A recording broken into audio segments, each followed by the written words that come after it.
Okay, so this is so lifestyle choices. See, drinking coffee is good, but drinking too much caffeine again at a later stage can trigger stress. Lack of sleep. You decide that there is too much work today. I'm not going to sleep. Tomorrow also I'm not going to sleep. And the very next day, when you're at the workplace, you find yourself in a pretty irritable mood. You're ready to shout at anybody who is coming across. So this happens. Overloaded schedule. So this we have to choose ourselves judiciously. What is that lifestyle that we want? Mind traps. Same thing, unrealistic expectation we set on ourselves. And rigid thinking, rigid thinking. Okay. Sometimes this rigidity creeps into our mind. We start perceiving somebody in a particular way. So next time also he does something. I mean, we are filtering out all the good points about him, and we start thinking, okay, this guy, whatever he does, he's going to be bad. This students in the past, he was such a nasty guy, so this time also he's going to. That's what is called rigid thinking. And we already discussed that we are almost all the time when we are awake and we are talking to ourselves, and when we are sleeping also there is the subconscious stuff happening. So there is lot of communication that is happening within us. Some pessimistic thinking, self-criticism, over-analyzing. We tend to criticize ourselves a bit too much. Okay, see, when we look in the mirror, we say that okay, you're looking shabby, and okay, you're not looking good. Your hair is graying, and what is happening to you, right?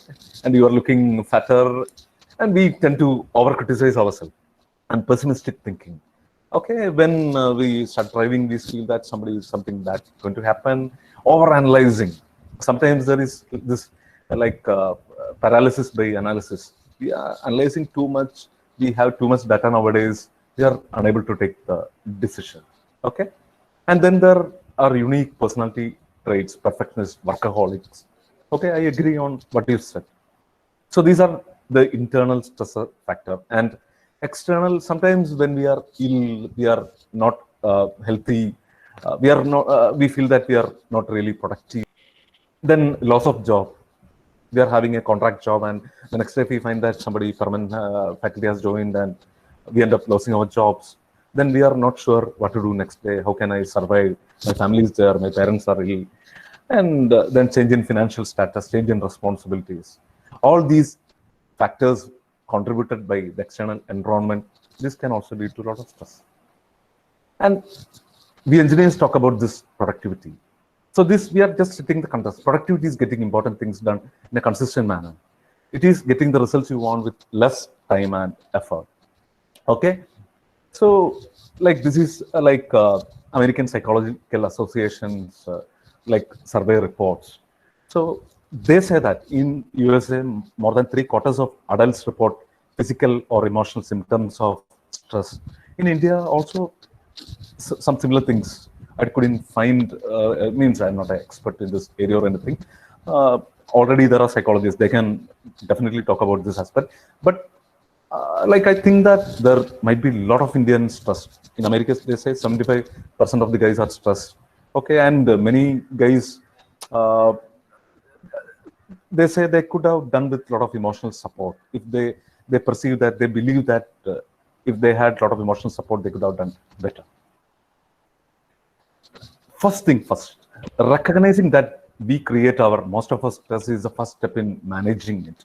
So we have to get rid of this victim mentality, and like we have to believe that to an extent. Rita Ahmed has written a bestseller in this category. I think I have a screenshot of the cover page of that book. You can try to read that book.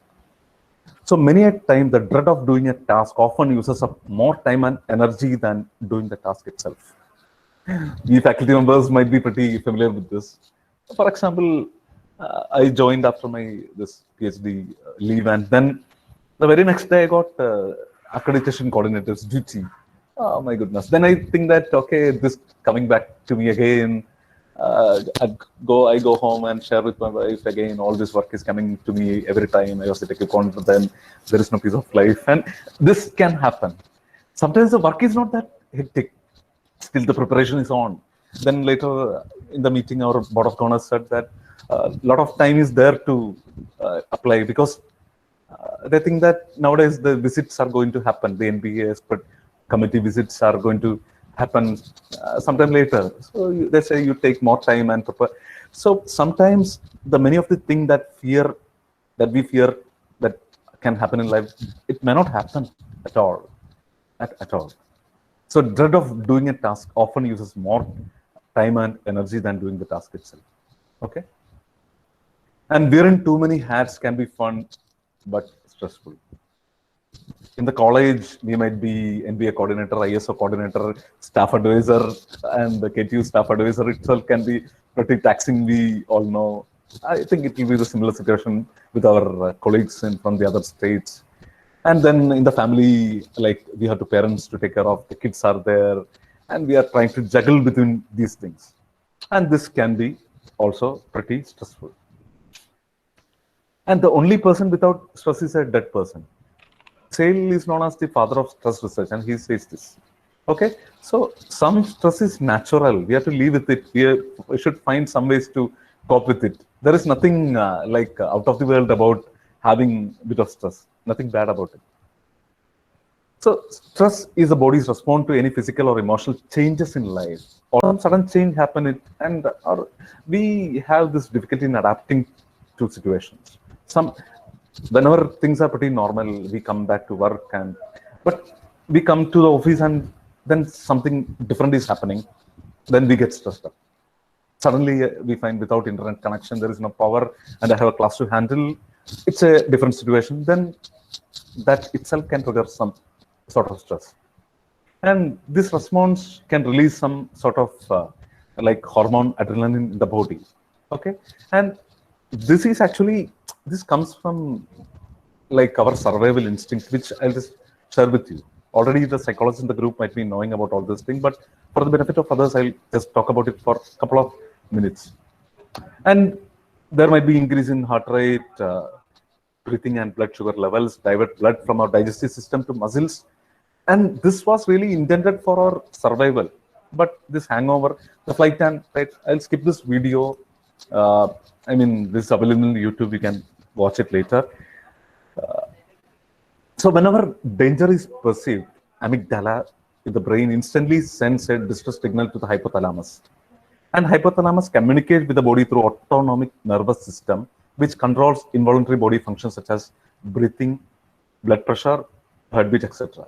Suppose you are living in the Stone Age and you're walking in the forest, and suddenly some predator, some like tiger or some bear comes across our path. And then it is in the best interest of our survival that we need to run as fast as, so it's like fight or flight response. So to facilitate that, our body has that inbuilt capacity to trigger more of physical activity.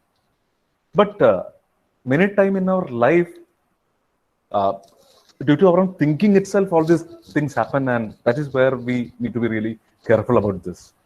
So it is like the sympathetic nervous system is like a gas pedal in a car. It provides a burst of energy. But what will happen, you must have watched Formula 1 race. If you keep on accelerating our car, you must be driving to your work, then that might not be pretty good to your system. Sometimes we need to come back to the normal situation. So having occasional burst of stress, it may not be really damaging to your physical or the mental part of your body.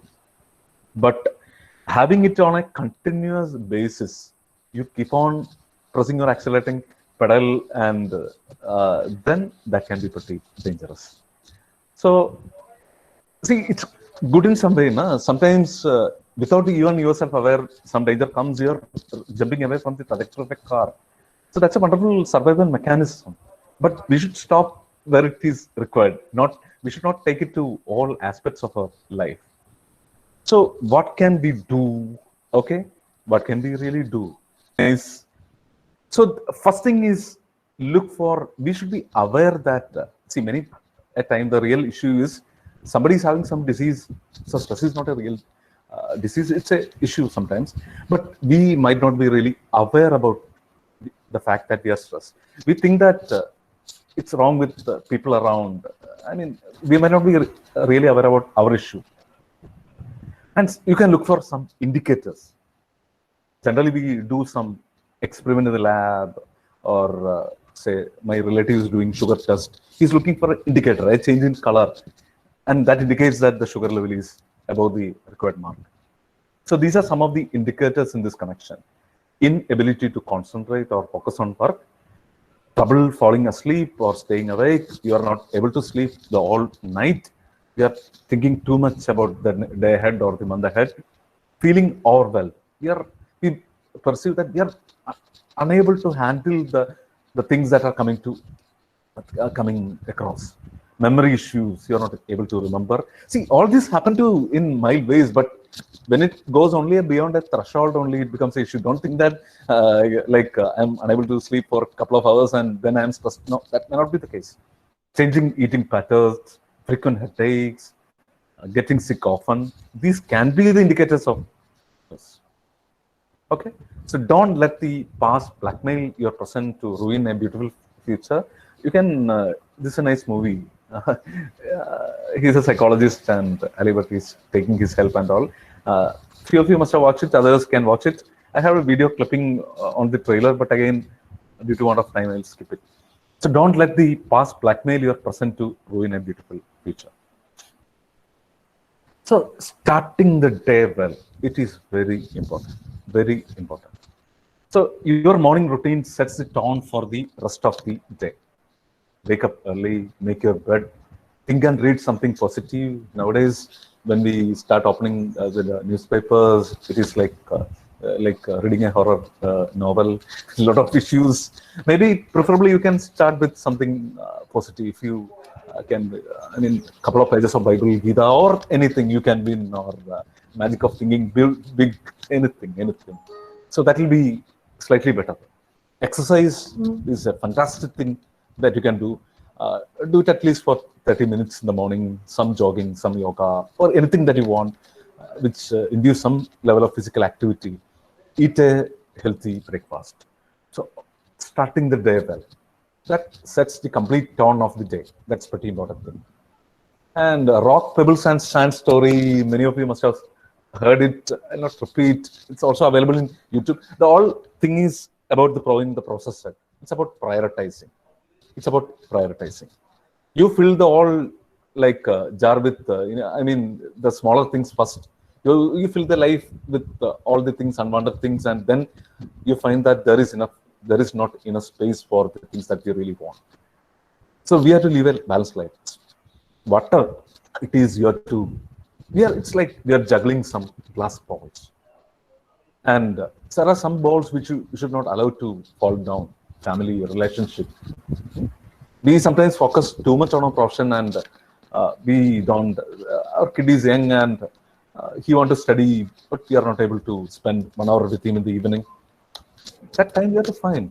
You have to schedule your day in such a way that, because that's pretty important. It may not look very urgent right now. Okay, I'll talk about time quadrant later, and there is this important urgent stuff.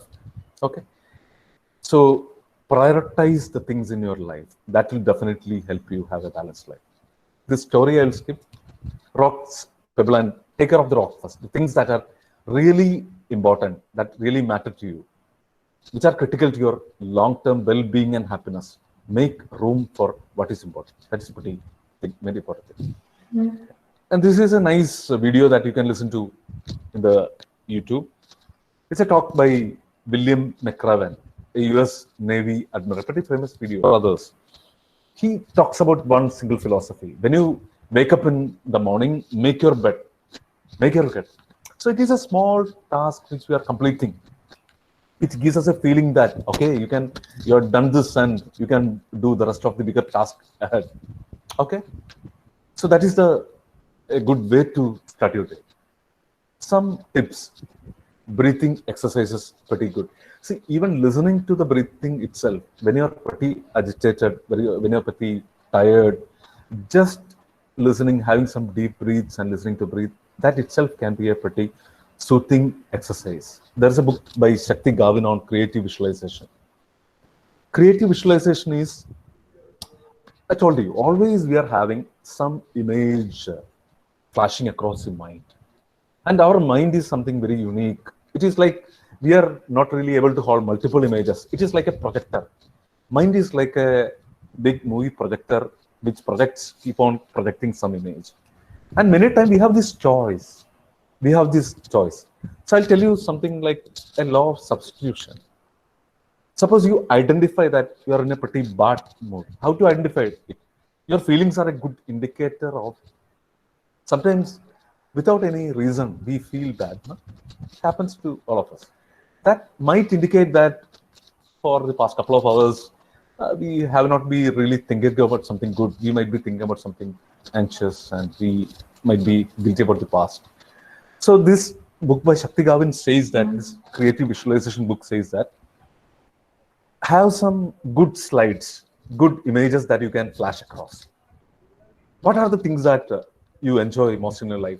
You create some stories, and whenever you are like idle, whenever you are bored, whenever you are feeling pretty tense, try to flash across. That is law of substitution. Our mind cannot play two different images at the same time. For example, one thing that I enjoy most in my life, it's a pretty simple thing. There are some paddy fields near to my native place, which is at Ankamali. So when I go to my, in the weekends to meet my parents, I'll take my kid and wife for a walk in these paddy fields. Pretty soothing experience. So I get tense and okay, I start thinking about this, walking with my family, with my mother, father, and like kids across these paddy fields. I mean, the breeze is coming. I can feel it. So this itself can create some level of soothing experience to us. And sitting straight and comfortably, that is pretty important. We are like sitting with a bent posture. That itself can create stress on its own. And too much drinking, too much smoking. At a moderate level, it might be okay, but too much drinking and too much smoking can also trigger stress. And this is another bestseller by Brian Tracy. Brian Tracy. The title of the book is pretty strange. Eat That Frog.